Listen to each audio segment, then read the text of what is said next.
A minha tese foi sobre educação centrada em estudantes de licenciatura, um processo de tornar-se docente.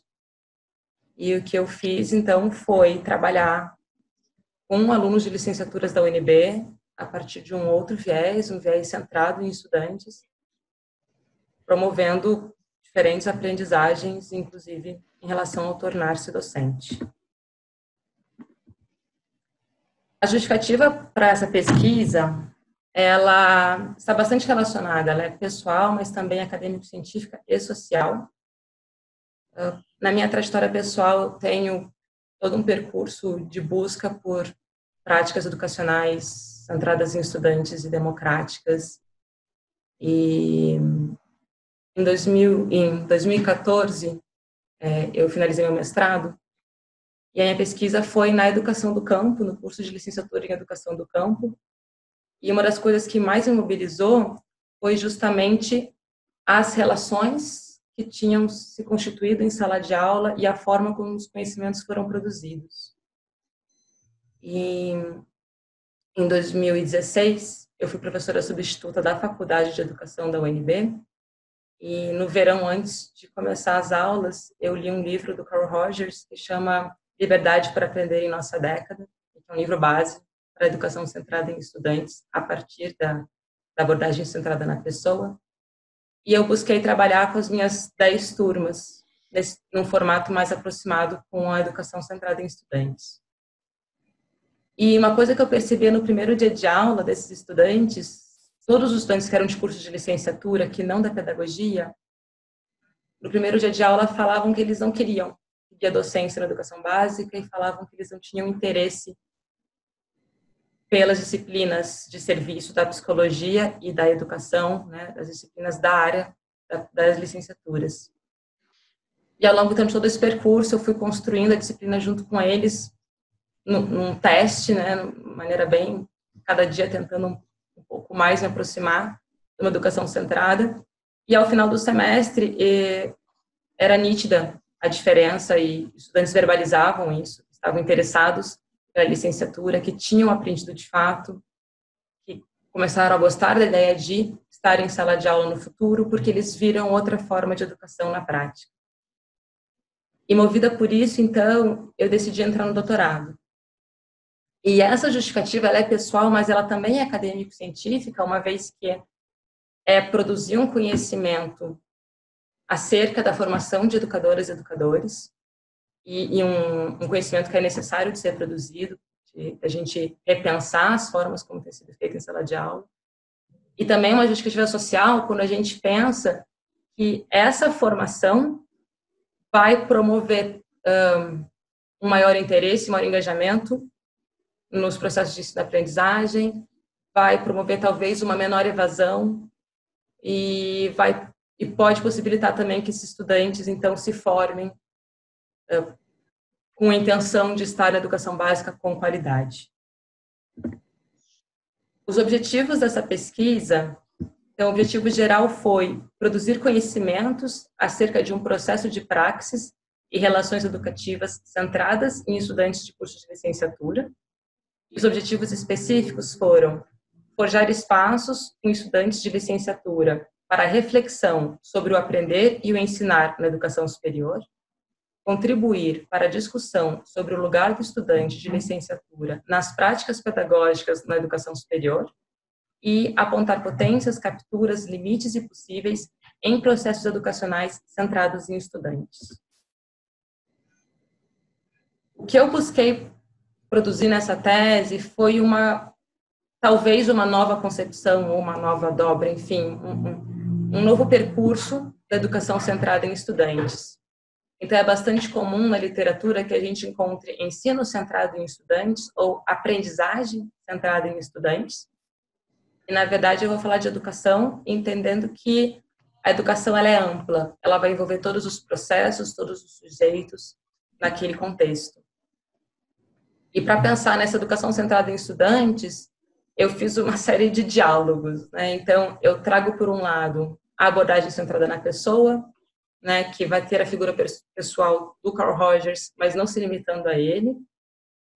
Busquei várias fontes europeias, e isso acontece porque existe na Europa a EREA, que é a Área Europeia de Educação Superior, e esse convênio entre universidades que facilita várias questões práticas de estudantes, de mobilidade estudantil, também recomenda que as aulas sejam pautadas no que eles vão chamar de Student-Centered Learning, né? Então, esse aprendizado centrado em estudantes, e isso eles entendem como mais interatividade, mais individualidade, mais flexibilidade curricular, ambientes de aprendizagem que deem apoio e sejam inspiradores, e também o envolvimento discente nas estruturas administrativas. Então, quando eu vejo que na Europa já existe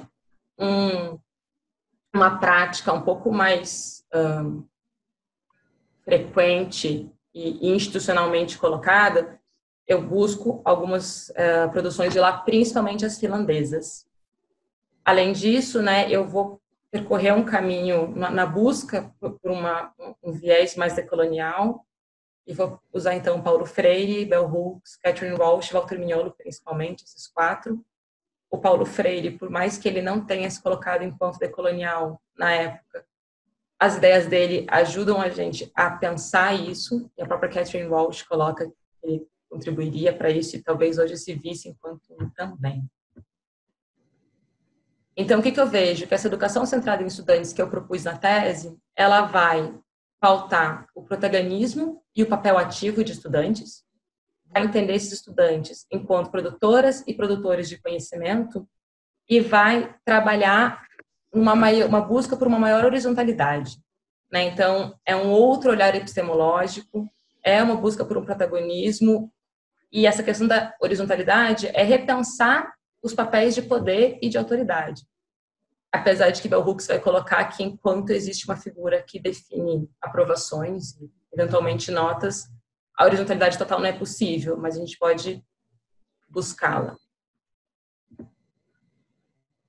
A metodologia dessa pesquisa foi a pesquisação em educação, de Lynn Norton. E essa pesquisação em educação, ela é uma prática onde docentes aprimoram suas práticas pedagógicas a partir da pesquisa. Então, observa-se a pesquisa, observa-se a maneira como a docência está sendo feita, faz-se uma análise disso, pensa em quais são as necessidades de melhoria, como alcançar isso, coloca-se isso em prática e, repetidamente, fica nesse processo de avaliação dos processos, né? Uma pesquisa sobre a própria prática pedagógica. E o que a autora coloca é que a gente, na pesquisação em educação, a gente consegue atingir uma situação onde a gente tem docentes mais conscientes de suas práticas, experiências pedagógicas de maior qualidade, mais produção científica, né? Uma vez que o ensino e a pesquisa se aliam, então eu produzo material científico acerca da minha prática pedagógica, então a prática pedagógica não é mais coadjuvante no meio acadêmico, e existe um potencial de influenciar as estruturas acadêmicas, que é uma das minhas grandes motivações para utilizar a pesquisação em educação. Os contextos dessa pesquisa foram vários, né? O cerne, o que eu chamo de cerne da pesquisa, aconteceu na disciplina de desenvolvimento psicológico e ensino, que é uma disciplina que a psicologia, o Instituto de Psicologia, oferece para vários cursos de licenciatura, e eu ofereci esse curso 2 vezes, mas também teve contribuições externas muito importantes. É justamente por entender que foi uma pesquisação em educação, que essas contribuições externas, elas precisam ser mencionadas, e é por isso que elas apareceram bastante na tese. Então, para trabalhar, para explorar essa questão dos contextos, dos participantes, dos instrumentos, nessa parte metodológica, eu trago aqui essa imagem, que é uma imagem bastante significativa, porque a foto de um pedaço de um presente que uma das turmas me deu no último dia de aula. São esses fios entrelaçados, né, que mostram como a Lúcia mencionou isso, né, que ela falou que eram as ramificações que aconteceram ao longo do processo de tese e as costuras que aconteceram. E, de fato, é isso. Foram muitos processos, muitas vivências, inclusive anteriores ao doutorado, que permearam todo esse processo e que sempre possibilitaram um maior aprimoramento e maior envolvimento na pesquisa e na prática docente. Então, eu começo esse processo em 2017, no primeiro semestre no doutorado, quando o decanato de graduação abre um edital para pesquisas sobre a UNB, e eu faço submissão de um projeto que é aceito. E então, essa minha pesquisa, em 2017, foi uma sondagem onde foram entrevistados 12 estudantes que faziam, naquele momento, a disciplina de DPE, de Desenvolvimento Psicológico e Ensino, para buscar entender como eles entendiam a disciplina, quais os pontos positivos, negativos, quais as sugestões, quais as dificuldades, os interesses e desinteresses. E, então, essa foi uma pesquisa que eu fiz ainda em 2017, no segundo semestre, para começar a me contextualizar no objeto de fato da pesquisa. Ainda em 2017, eu viajo a Canoas, no Rio Grande do Sul, para entrevistar o irmão Henrique Justo. O irmão Justo é uma figura muito importante, porque ele é um dos precursores da abordagem centrada na pessoa no Brasil e também talvez o precursor da educação centrada em estudantes do Brasil. Então, o irmão Justo, ele teve aulas com o Rogers, inclusive, e ele foi um dos fundadores do curso de psicologia da PUC do Rio Grande do Sul e lecionou na psicologia e na educação a partir dessa perspectiva centrada em estudantes. Então, em 2017 ainda, eu vou entrevistá-lo na busca por mais informações e reflexões sobre a prática pedagógica. Em janeiro de 2018, então, eu ofereço pela primeira vez a disciplina de DPE. Então, aqui a gente começa a falar de um contexto de pesquisa em si. Essa disciplina ela foi oferecida em janeiro de 2008, enquanto disciplina condensada no semestre de verão. Então, as aulas aconteceram de segunda a sexta, todas as manhãs. E a proposta foi uma construção conjunta da disciplina, então, desde os temas até as formas como as práticas em sala de aula iriam se desenvolver e as diferentes abordagens que seriam feitas. No primeiro dia de aula, então, ao todo eram 34 estudantes matriculados na disciplina. Esses 34 estudantes, no primeiro dia de aula, responderam um questionário falando sobre como aprendiam e suas dificuldades, suas facilidades, seus interesses pela docência ou não, pelas disciplinas de licenciatura, sugestões para uma aula ideal. E no segundo dia de aula, então, a gente monta todo o plano de ensino juntos, a partir da ementa. Ao longo da disciplina de 2018, eles escrevem o que, à época, eu chamei de diário de aprendizagem. E esse diário de aprendizagem, ele, depois da qualificação, me pautando em Foucault, nas escritas de si, o Foucault ele vai falar dos hiponemata, que seria uma abertura que se dá ao outro sobre si mesmo, a narrativa da relação consigo mesmo. E a partir dessa ideia de hiponemata, eu começo a pensar sobre um hiponemata específico para cursos de licenciatura, para estudantes de licenciatura. E eu encontro que licenciatura vem de licentia, que está relacionado à liberdade, muitas vezes uma liberdade excessiva, né, vista por alguns, interpretada como, para alguns, enquanto excessiva, mas também enquanto uma liberdade de licença poética, de permissão para o novo. E daí eu entendo que o licentia e hiponemata seriam ferramentas que abririam caminho para a liberdade do pensar.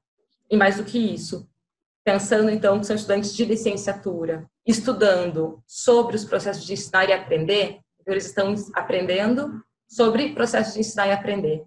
Então é uma meta-reflexão. Então esse licentia e hiponemata, ele se constitui enquanto esse espaço, onde eu vou abrir o caminho para a liberdade de pensar sobre a educação, sobre a minha educação enquanto estudante, sobre a educação que eu vou praticar enquanto futura e futuro docente e a educação que me permeia. Então, dos 34 estudantes que todos fizeram os licentia e hiponemata, e desses eu seleciono 6 para fazer uma análise minuciosa na tese. Então, Então, aqui são 2 instrumentos de pesquisa, os questionários e os Vicente Punemata. Os questionários, no último dia de aula, eles voltam a responder um questionário, dessa vez com muitas perguntas do passado, então, como você aprendeu? E também outras querendo saber como havia sido o processo em sala de aula, e as sugestões, e as críticas e tudo mais. Ainda em 2018, eu entrevisto o Ricardo Fragelli, que é um professor bastante importante na UNB. Ele é professor da FGA, na Faculdade do Gama, das Engenharias.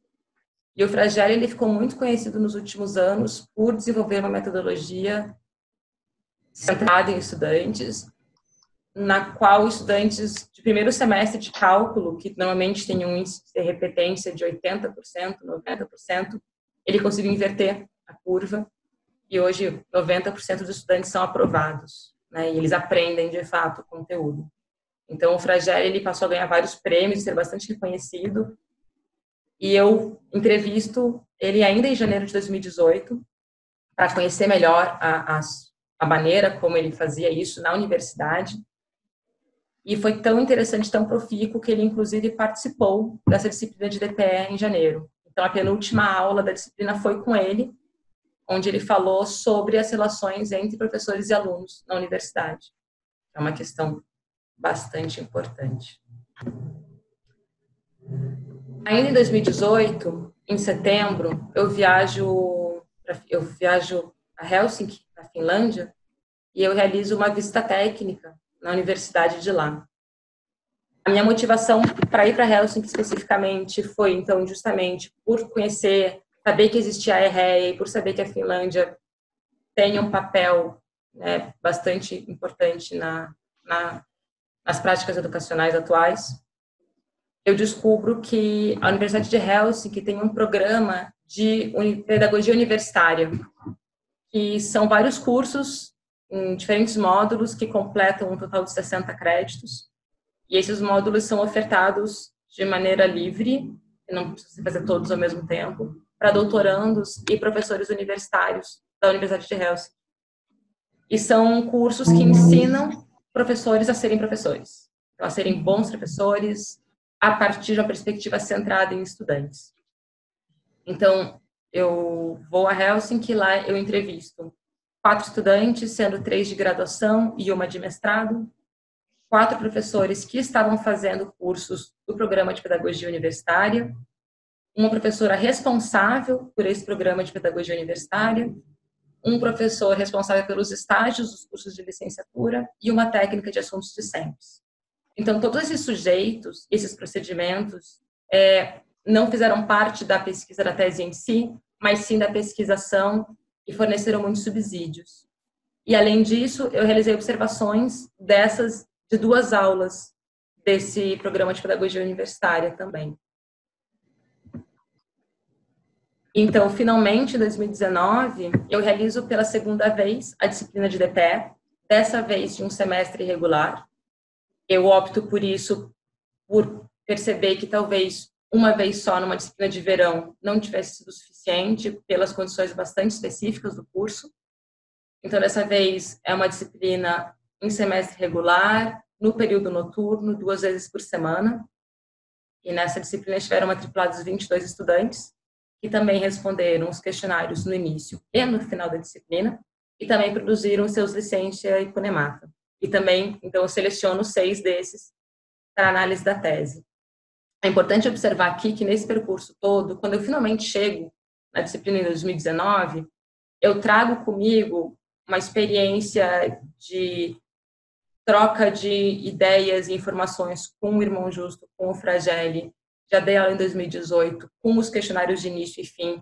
Já fiz análise dos Licencia e Punemata de 2018, fui a Helsinki, e tudo isso junto vai aperfeiçoando a minha prática. Então, quando eu chego em 2019, a construção conjunta da disciplina foi muito mais fácil. Eu consegui, inclusive, fazer a construção da avaliação, que era uma coisa que na primeira vez eu não tinha conseguido fazer. Então, eu me abri mais e consegui trabalhar melhor ainda essa prática da construção conjunta em 2019. E, por fim, enquanto última participante dessa pesquisa, me coloco. e enquanto professora e pesquisadora e estagiária de docência. Então, eu estava ali enquanto estudante, enquanto professora, realizando uma pesquisação em educação. Então, existe uma implicação muito grande minha nesse processo todo, obviamente. Eu também produzi meu próprio Licente Epunema, então eu produzi também meus diários, onde eu refletia sobre as práticas que iam acontecendo.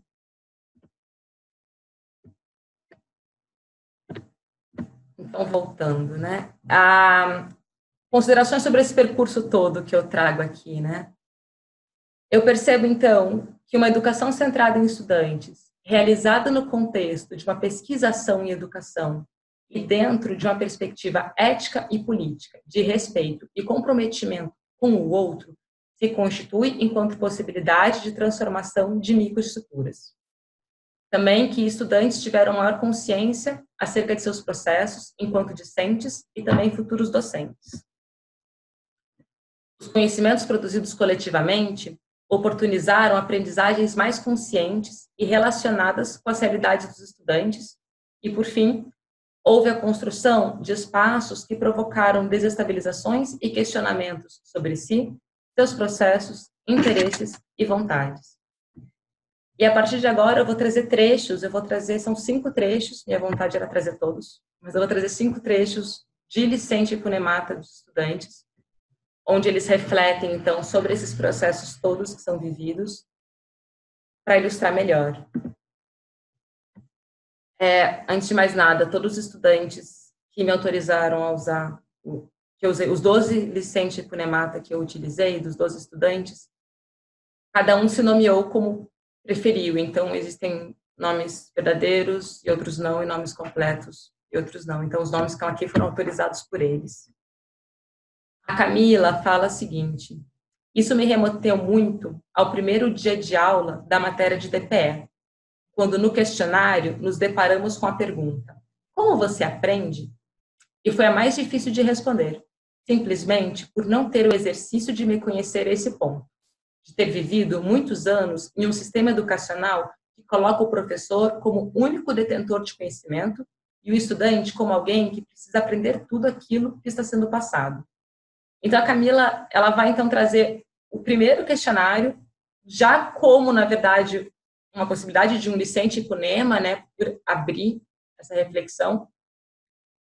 E ela não sabia responder como ela aprendia, justamente por estar num sistema educacional tão pautado numa hierarquia e num exercício de poder, em que estudantes devem simplesmente continuar reproduzindo aquilo que docentes trazem. E ela reflete sobre isso, e reflete sobre o próprio processo educacional que ela viveu, né? E de como ela sempre esteve naquele papel passivo, e agora ela começa a mudar esse paradigma, ela está num papel ativo, né? Então, é o início de um processo de decolonizar os próprios pensamentos, as próprias práticas e posturas, inclusive de estudantes, que são submetidos muitas vezes a uma estrutura fechada, onde eles devem simplesmente aprender aquilo que está sendo passado e ponto. A outra fala é do F.T. Bueno, e ele vai falar sobre a falta de didática.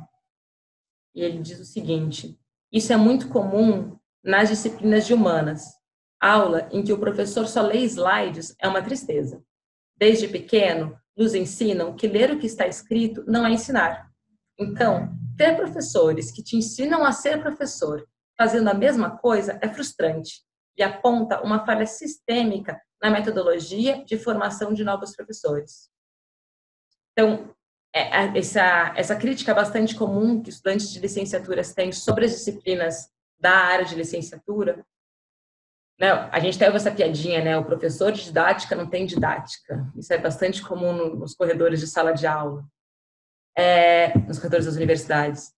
E ele percebe isso, ele enquanto estudante de licenciatura que está se formando para ser docente, percebe que eles dizem que ler não é ensinar. Então, eles querem que eu ensine diferente, mas eles estão ensinando desse jeito. Então, essa reflexão de um estudante de licenciatura sobre como o processo é feito é muito rica, para justamente né, proporcionar uma saída disso e perceber que existem outras possibilidades.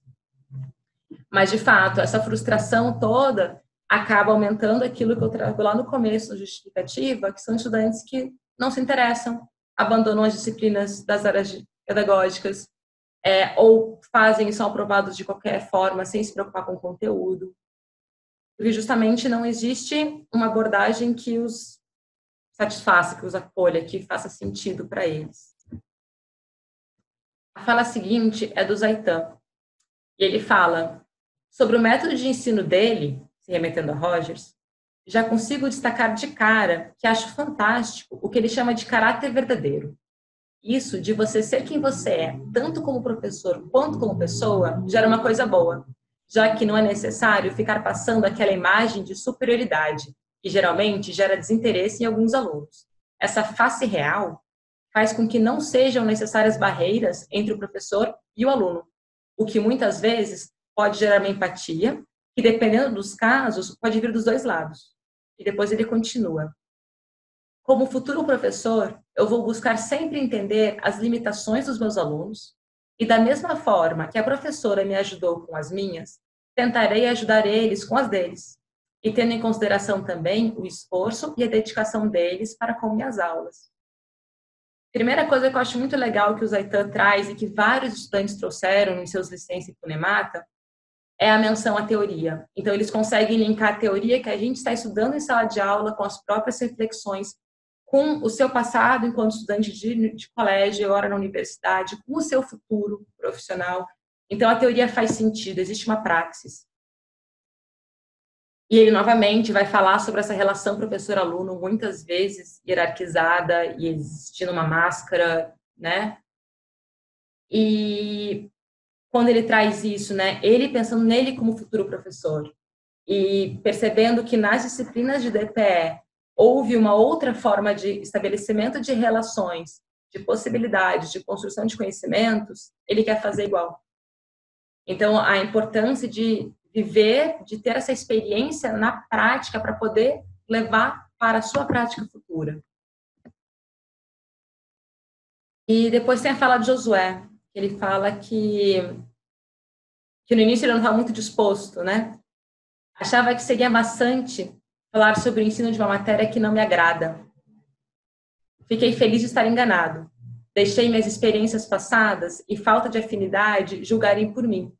E acabei esquecendo da visão que tive na época dos estudos sobre Vygotsky. Conceitos específicos podem ser vistos e trabalhados de forma diferente. Discutir sobre o ensino de matemática aplicado ao ensino de japonês foi incrível. Ver o curso que amo, ter uma abrangência com áreas diversas, me tornou mais confiante. Então, já novamente, ele traz a teoria, né, e o Vygotsky mostrando, né, que foi uma aula que a gente tinha discutido sobre a questão da deficiência, e que não existe a deficiência da pessoa, e sim, então, o método que está sendo feito não está sendo efetivo, então, a gente pode trabalhar de várias formas. E ele vai se lembrar disso numa aula prática. Porque o que a gente fez? Essa turma pediu muitas aulas práticas, e então a gente fez várias mini-aulas que os estudantes tinham que dar um para os outros. E a turma tinha pessoas da linguagens, das humanas e das exatas. O Josué, no caso, era de letras japonês, mas todo mundo teve que dar aula de um dia de humanas ou linguagens e no outro dia de matemática e física, independente da sua área. Então ele coloca, né, que primeiro ele queria só estudar sobre japonês, e ele teve que estudar matemática. E ele percebeu que tudo fazia sentido, né? E como é rico poder ter essa oportunidade de flexibilizar o seu pensamento, flexibilizar a sua prática, a sua atitude, e pensar de outras formas de ensinar e ver que tudo faz sentido, né? Então ele percebeu que houve uma abrangência. Por quê? Porque a postura pedagógica era a mesma. E dele se torna um estudante mais confiante e um futuro professor mais confiante também. E por último, eu trago a fala da Karen, que é uma fala que me emociona toda vez que eu leio. E ela fala assim: mano, por que eu tô chorando? O que o conhecimento é? É tão bom aprender. Eu tô feliz. Eu tô feliz por saber que não sou só isso. Eu posso ser mais. Depois ela continua: Foi uma aula que salvou a vida de uma caloura jogada aos leões das exatas. Esse aprendizado ninguém vai tirar de mim. Porém, compartilharei milhares de vezes. Eu amei aprender contigo. Eu amei aprender. Obrigada por tornar tudo mais leve, divertido, prazeroso e por fazer tudo ter sentido, ser significativo. Foi uma explosão de neurônios, eu te garanto. Obrigada por tudo. E a fala da Karen, ela traz tanto, né? Porque, enfim, uma mulher fazendo licenciatura em matemática, né? Já é toda vários preconceitos existentes aí, né? E ela se percebe enquanto sujeito produtor de conhecimentos, enquanto sujeito capaz de aprender. E ela fala isso, né? Eu tô feliz por saber que não sou só isso, eu posso ser mais.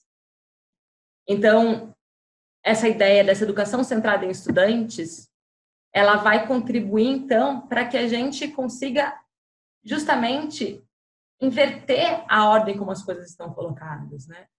Colocar que estudantes, sim, são capazes de aprender, né? E como é bom aprender. E que eles não são só isso, né? Porque é bastante comum que estudantes, e daí quando a gente pega uma mulher num curso de exatas, fica ainda mais evidente isso, né? Que não é capaz, né? E que vai falhar eventualmente, né? E que está ali por um acaso de destino que fez a pessoa chegar até esse momento, mas... E ela não é só isso. E ela finalmente se percebe enquanto não só isso. Ela se percebe enquanto alguém. Então, ela vai ser uma professora que vai chegar em sala de aula a partir desse nova visão, nova concepção de si. Então, a educação centrada em estudantes que eu proponho na tese é isso. É uma educação onde, de fato, a gente consiga tornar leve, divertido, prazeroso e, principalmente, fazer ter sentido e ser significativo. Com esses estudantes sendo o centro do processo, né? Sendo sujeitos protagonistas, não só da aula, da decisão da aula, mas também protagonistas dos seus processos de formação. Então, eles têm esse papel, não está delegado apenas a essa figura docente.